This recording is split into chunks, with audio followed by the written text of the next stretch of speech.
Oke, kita mulai ya. Coba deh, bayangin sebuah negara yang dalam satu hari tiba-tiba kehilangan semua pemimpinnya. Nah, kali ini kita bakal bongkar sebuah kisah yang luar biasa tentang gimana Indonesia bisa selamat justru di saat-saat paling genting saat pemerintahannya lumpuh total. Coba deh, beneran pikirin. Apa yang bakal terjadi kalau presiden, wakil presiden, semua menterinya lenyap dalam sekejap? Kacau balau, perang saudara, atau jangan-jangan negara itu bakal bubar begitu aja? Nah, buat Republik Indonesia yang waktu itu usianya masih muda banget, pertanyaan tadi itu bukan sekedar teori, itu adalah kenyataan pahit yang benar-benar terjadi. Dan ini adalah cerita tentang bagaimana kita bisa melewatinya. Oke, biar kita benar-benar ngerasain gentingnya situasi waktu itu, kita perlu mundur sedikit ke masa-masa awal kemerdekaan, di mana semuanya masih sangat rapuh. Bayangin suasananya, Yogyakarta, yang waktu itu jadi ibu kota. Pagi yang tenang tiba-tiba berubah jadi neraka. Kenapa? Karena ada serangan militer Belanda yang super mendadak dan masif. Bener-bener nggak ada yang nyangka. Dan yang paling bikin ngeri adalah seberapa cepat dan efektif serangan itu. Bom jatuh di mana-mana. Dan cuma dalam hitungan jam, Presiden Soekarno, Wakil Presiden Hatta, dan petinggi lainnya ditangkap terus diasingkan. Gila kan? Ini ibaratnya kepala sebuah negara dipenggal dalam sekejap.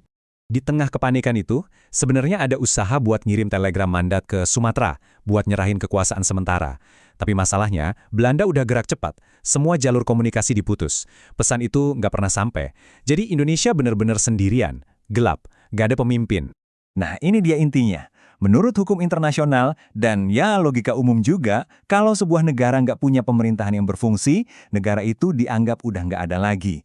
Inilah ancaman terbesar yang dihadapi Indonesia waktu itu, ancaman bubar. Tapi, saat harapan di Jawa kayaknya udah habis, justru ada secercah cahaya dari pulau lain. Yuk, kita lihat gimana ceritanya. Kabar jatuhnya Yogyakarta itu nyebar loh. Bukan lewat telegram atau telepon, tapi dari mulut ke mulut melintasi lautan. Dan di Sumatera Barat, beberapa tokoh bangsa mendengar kabar buruk ini.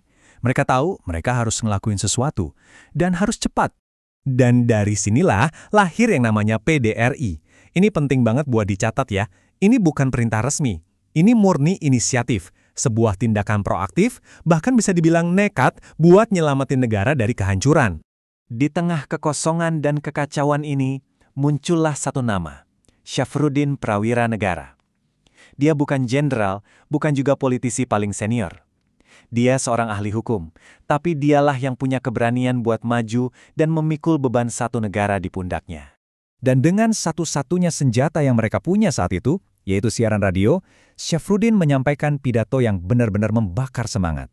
Pesannya jelas, seperti yang tertulis di sini. Republik Indonesia itu bukan cuma Soekarno-Hatta. Kalau ada yang patah, pasti akan tumbuh yang baru. Kalau ada yang hilang, pasti akan ada gantinya.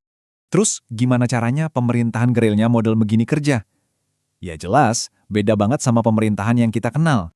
Jadi PDRI itu punya 3 tugas utama. Pertama, mengordinasikan perlawanan bersenjata di seluruh Indonesia. Kedua, dan ini penting banget, teriak ke seluruh dunia kalau Indonesia itu masih ada, masih berjuang. Dan ketiga, ya berusaha sebisa mungkin ngejaga administrasi pemerintahan tetap jalan.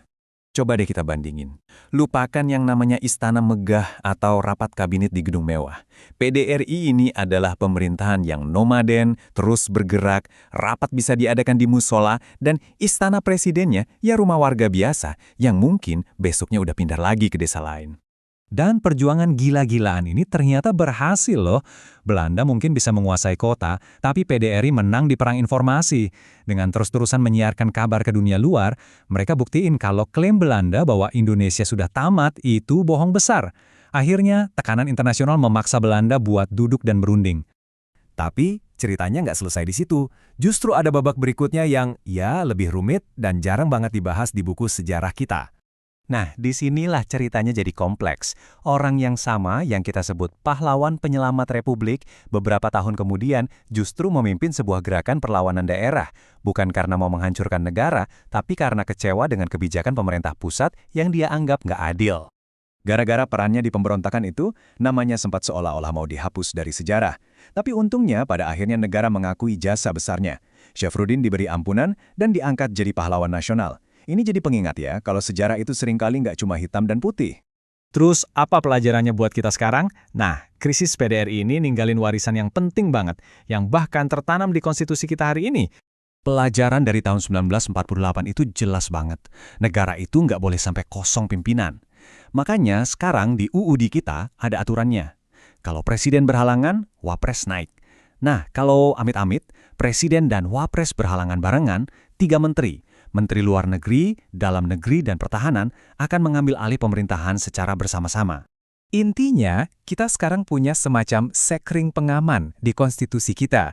Sebuah sistem yang dirancang khusus untuk mencegah terulangnya lagi krisis kepemimpinan yang nyaris menghancurkan kita di tahun 1948 itu. Dan pada akhirnya, kisah PDRI dan Syafruddin ini jadi bukti nyata dari semangat bangsa kita. Jadi pengingat abadi kalau pimpinan bisa ditangkap, pemerintahan bisa lumpuh, tapi semangat sebuah bangsa untuk merdeka, itu akan selalu menemukan jalannya untuk tumbuh kembali. Ini kan jadi bikin kita mikir ya, selain cerita-cerita besar yang sering kita dengar, sebenarnya ada berapa banyak lagi sih kisah-kisah ketangguhan, pengorbanan, dan keberanian yang tersembunyi di lipatan sejarah kita, yang mungkin aja lagi nunggu untuk kita ceritakan kembali.